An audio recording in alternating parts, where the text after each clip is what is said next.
Welcome to the Play-by-Play. Today we're going to look at a commercial put out by the Democratic National Committee.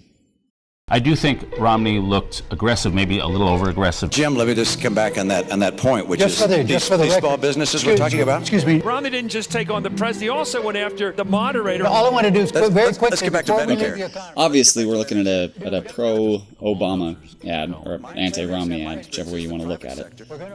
The goal here, the simple version, is just that they're trying to make Romney look bad.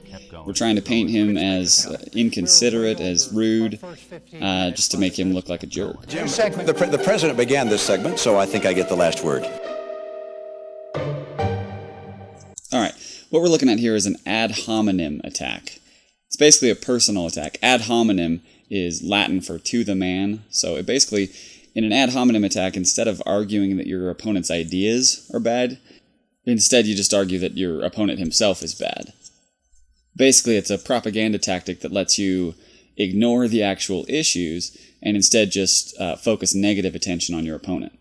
So let's break this commercial down play by play and look at how it makes this personal attack against Romney. All right, let's start by looking at the music they've got playing in the background. My experience is the private sector. We're going to move to a... No, I have to respond to that, which is my experience. Kept going. In propaganda like this, they're very careful about the kind of music that they choose. The music is important because it helps to create a tone or a feeling. It helps elicit the emotions that we need in order for propaganda to be persuasive, to have an effect. So in this one, the music they chose is light and silly. If you've ever seen the movie What About Bob, it kind of sounds like the soundtrack from that movie. But in this one, the music background helps to make Mitt Romney seem kind of like a clown. It makes him seem really ridiculous. Next, we want to look at the careful editing they do here.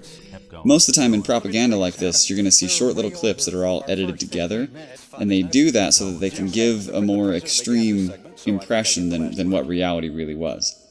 When we watch these clips, all shortly cut and back-to-back, it makes it look like Obama wasn't able to say a single thing during the debate, like Romney was talking the whole time and no one else got a word in, even though that's obviously an exaggeration.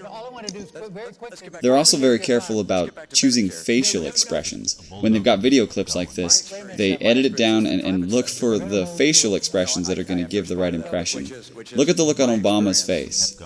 And look at the look on Jim Lehrer's face, the moderator. Both of them, their facial expressions make Mitt Romney seem even more inconsiderate.